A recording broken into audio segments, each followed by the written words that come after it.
Hey guys, TriggerhappyJon coming at you with another Nier Reincarnation video, guys. So today's video, we're just gonna go over a couple of the quick things that just came out and kind of talk about them. So we knew Subjugation dropped. We knew it was gonna be hard. I don't know if you saw my last video, but I struggled. Day one, I struggled. Day two, not so bad. I didn't quite qualify on Quest 3 on everything. But today's video, guys, I want to just cover and go ahead and go over what we also got dropped, because there was new content that dropped along with Subjugation. I really wish they would have waited, but because they didn't, let's get into it and talk about what happened and what we got. So without further ado, we're going to pull up the notices here. So there's a couple things that happened. One, we knew when Chapter 12 dropped that we were going to get a new banner, right? We knew it. JP already did it. They told us, like, hey, look, as soon as Chapter 12 drops, you're gonna get another banner. It's gonna be an awesome character. Well, sure enough, that's exactly what happened. We got the abstract monster himself, Levania. Now, I know I probably mispronounced that. I apologize. You know, I just call him the Dark Monster and whatnot, but allow me this one mistake, please. But anyways, so the new character for the banner is Levania. It's going to come with, obviously, he is a fist type user. I know a lot of people are going to be going for him on the Dark Memory quest because he's a great user. He hits super hard. And yeah, he's just overall, his kit is great. Now, we also got the Entranced Memory weapon. This is going to be another dark weapon that's a short sword. And honestly, I did not realize until Subjugation hit that I am really lacking in the dark weapon department. So I'm actually kind of excited for this Entranced Memory here, where I kind of want to get it. I think it'll definitely help my account. Also, this aloof halberd, that's whatever. It's nothing to brag home about. But the big thing to talk about with this is, this is a limited time summon event. As you can see here, it's only going to go until the 29th. So 29th, guys, that's 9 days from recording this video. So basically, they gave us almost 2 weeks. Now, the problem with this and why it kind of upsets me is when we go into the other notices, we also have the Aurora Daemon quest. Now, guys, as you can see here, this one was made available October 19th, a day prior to release or watching this video, or making this video, sorry. Now, it only lasts again until the 29th. Well, we currently have an event going on in game. If you go to subquest here, when Chapter 12 dropped, we were given the Blood Oath's Edge. That goes until November 7th. Guys, they can't keep stacking these up with us. We gotta speak up. We gotta speak out. I still haven't even had time to clear this one out, but I'm not going to. Don't get hoodwinked. Don't start worrying and focusing on this one.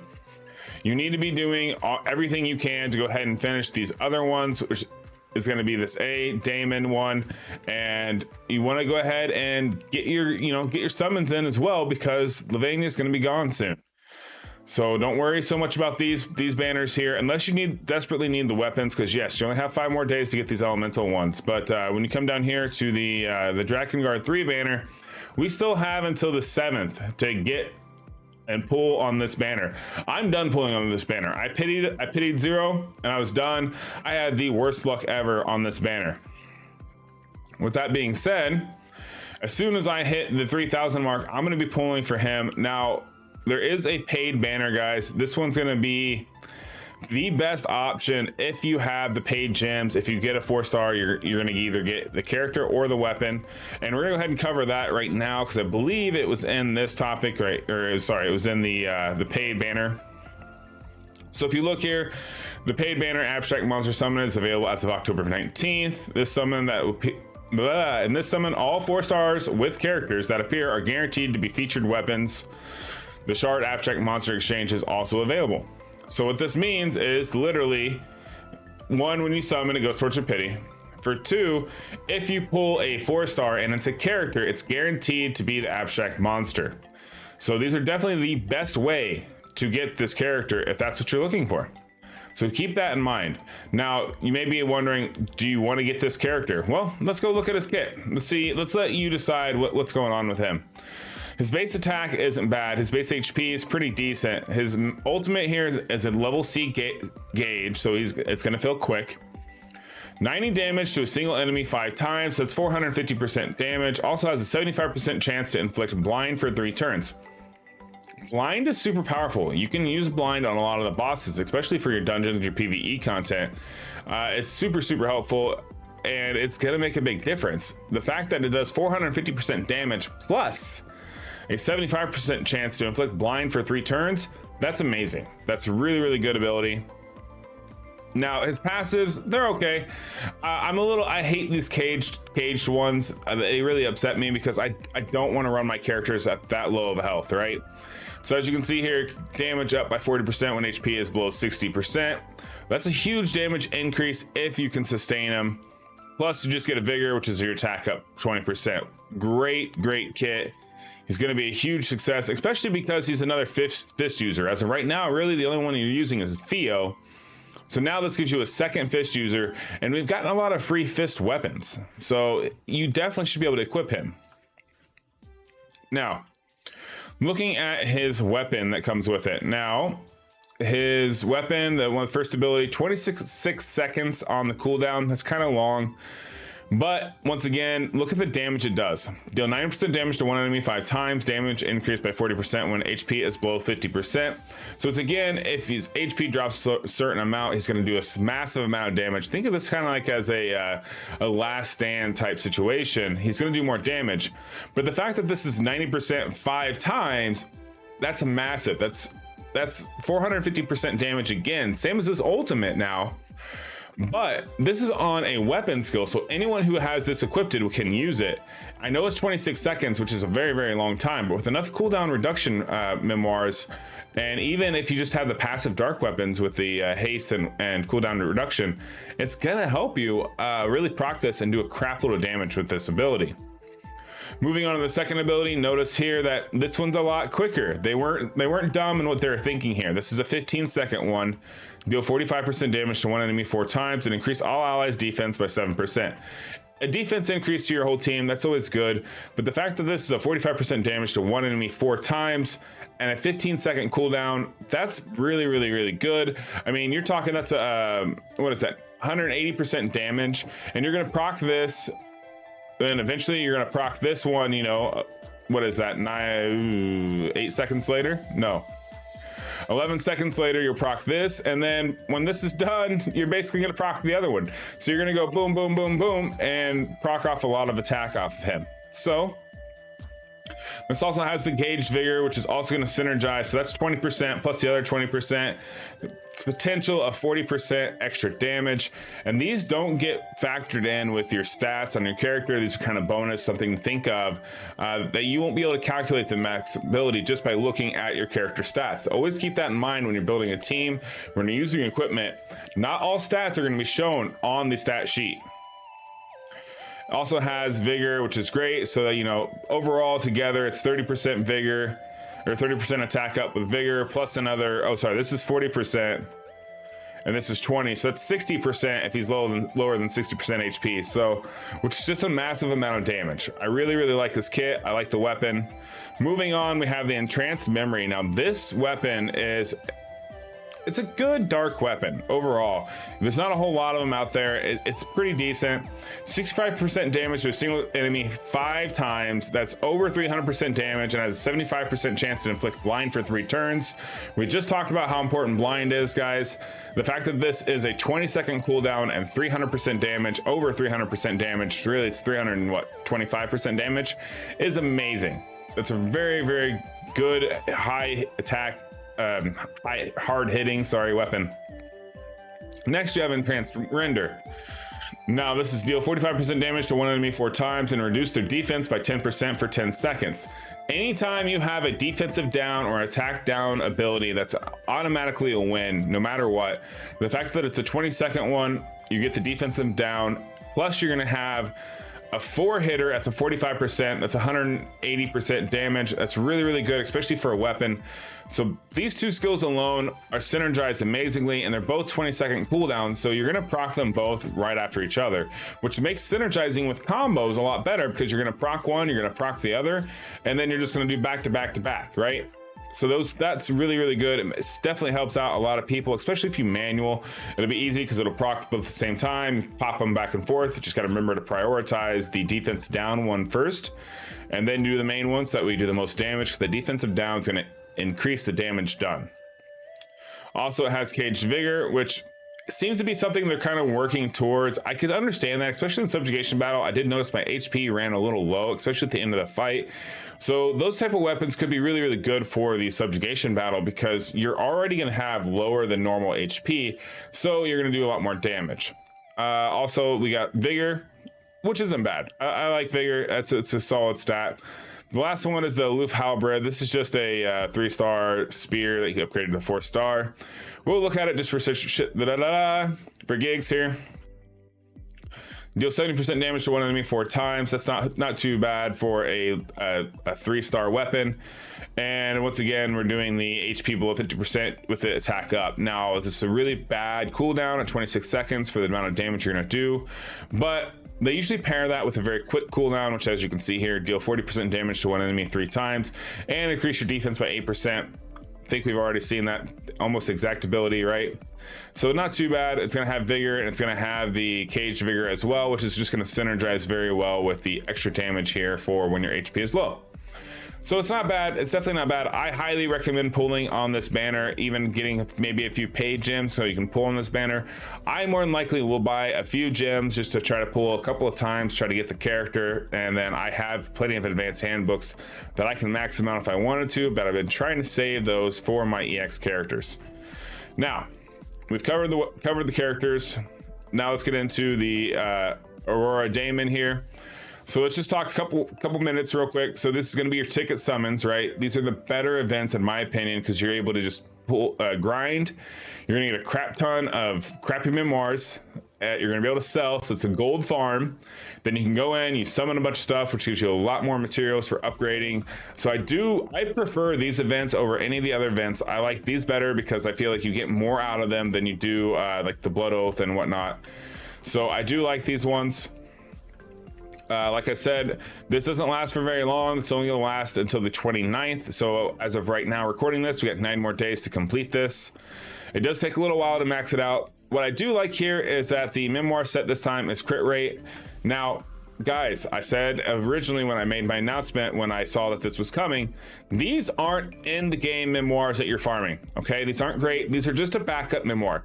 You're gonna want to keep like HP percent, attack percent memoirs. That's it. You want to make sure they have crit rate, crit damage, subs, maybe agility and attack percent. You're not gonna get the crit rate drop, the crit damage drop. You're not gonna get like the best end game primary stat drops off these memoirs. Best case scenario, you're gonna HP percent and attack percent. So be very picky when you're keeping these, and don't think that you're gonna farm these to get in-game memoirs, but they are good if you're in a pinch and you need a couple of backups to hit the crit rate requirements. All right. Next, let's talk about use your summon tickets to earn event exclusive weapons. All right. Now, this is the part of the whole event that's kind of nice that I really like about it is one, this is ever going. Each ticket you get to summon more, you get more rewards, you move on to the next level, so on and so forth. Now, there's going to be weapons that are associated with this event that we're going to be able to get for free for free. You're going to have to spend stamina, you're going to have to grind tickets, but you're going to be able to get these weapons without having to pull anything other than summon tickets that you get from the event. So I do love that they do this because it gives you a real chance to get some decent weapons. Now, in this case, it looks like we got Blackbird Crosshair. This is going to be a 5-star dark staff. Like I said, I didn't realize how low I was on dark weapons until subjugation battle. So I do like this as a dark weapon. It's almost as if they planned it this way, guys. So let's see here. Ability, Blackbird Iron, 19-second cooldown, 45% damage times 4 foes, and raise damage of all 2 times or more chains by 15%. I hate how they word this, guys. Basically, it's a combo attack. It's going to do 4 hits at 45% damage. If there's a combo currently going, it's going to raise up the attack a little bit more. Not bad for 19 seconds. 18 seconds here. We got Blackbird Alliance. This is times 3. Now it's going to deal 50% damage to one enemy 3 times and increase all allies attacks by 7% for 10 seconds. Also, not bad. It's going to help. It's pretty good synergy. It's going to help as a support role as well as do damage. That's kind of rare on stabs. A lot of times the second ability on stabs is actually healing, whereas this is damage. So I do like that. Then we have Pursuit, damage up by 15% on chain attacks, which is good because obviously you want to be able to chain for that main ability anyways, plus HP. Not a bad kit at all for the weapon. Then we have Dark Fist. This is going to be a 3-star that you can get up to a 4-star. This is going to be deal 35% damage to one enemy 4 times and increase your attack by 15% for 10 seconds. Not terrible for a 3-star weapon at all, and it's dark. For one, it's going to be free as well. The big thing to take note here is that this also has the defense down ability, which is amazing. Plus you come down here, this has the passive of Ambush. Ambush is an amazing passive because it's crit rate, which then allows you more flexibility on your memoirs. So this is a pretty good 3-star base weapon that honestly I will level this one up to a 4-star and use it when I absolutely need to, especially with subjugation. All right, and then we have Resonance. So this basically just tells you like these weapons here are going to be the ones that you want to carry in your loadout, so that way you get more bonus ticket drops, guys. You definitely want to get as many tickets as possible because it does take quite a few to max out the ability or max out the chain. It's taken me at least 1,000 to get to the level 2. So, and I know in the other events it takes anywhere between 1,000 to 3,000 tickets to level up to the next level. What else do we have? Costumes, increase your attack power. Yeah, so this is because you'll get an attack boost if you pull them on the event. Also, glorious enhancements are really, really great for these resonant weapons and costumes. These just mean that you can level them up quicker. We're running out of time on the freebie one that we have right now anyway, so that's good. You want to focus on these after the current one goes away. Next, we have earn 200 of the medals. I do like that we can earn 200 medals. That's always fun, always nice. And what do we have here? By completing the missions for Valiant and Aurora Daemon, you can earn up to 1,500 gems. This is good. And that's going to be it. So let's go ahead and pull up the quick event real quick. Now, I have not done the last battle. This is the EX battle. These are usually the harder ones, guys, and this is a light one, so you need to be using a dark loadout. I haven't done it yet. These are usually a little hard, a little tricky, but it costs you nothing to keep retrying it. So definitely plug away at it, get it done, and get your free gems here, your summon tickets, and your memoirs that'll give you. All right. Next thing, let's just look real quick, show you the event summons. As you can see here, I'm at level 2 now, and that's after pulling about 1,000 tickets. So we'll get another one of these, we'll upgrade them. And then as we're doing battle, we're gonna get more tickets back out of the event. It's gonna be very, very nice. And as you can see here, we got advanced handbooks are in the prize pool as well. This is why you definitely want to progress all the way up to the level 7. So see level 6 here. Then you finish this one off, guys. You go into level 7. The topaz, not really like the best thing in the world, but luckily, you know, there's other things here in the prize pool. You get the XL weapon enchantment. These are very, very. I never realized how lacking I was on these until now. Oh my gosh, I should have always kept doing these events for longer and longer to really stack these. I've been doing it, have to do a lot of guerrilla farming to level up my weapons for subjugation. But yeah, and as you can see here, you get prize charcoal as well. Not the rarest of materials out there, but definitely beneficial, guys. So definitely make it to level 7 here and get all your rewards. And yeah, I feel like I talked super fast on this one, but the video still went super long. I do apologize. I hope you enjoyed this recap, this kind of my thoughts, opinions on what we're getting, what we have. And yeah, I will be live on Twitch every Monday, Tuesday, and Thursday, 8 p.m. EST. Also every Saturday, 10 to 11 a.m. EST for the UK viewers, the other global viewers that I have that are not located in the US. Definitely pop in, ask questions, say hi. We have a good community. You can join my Discord, ask questions. We have a lot of JP players in my Discord as well that are always willing to answer questions. And yeah, I hope you guys enjoyed the video, and I will see you guys on the next one. Peace.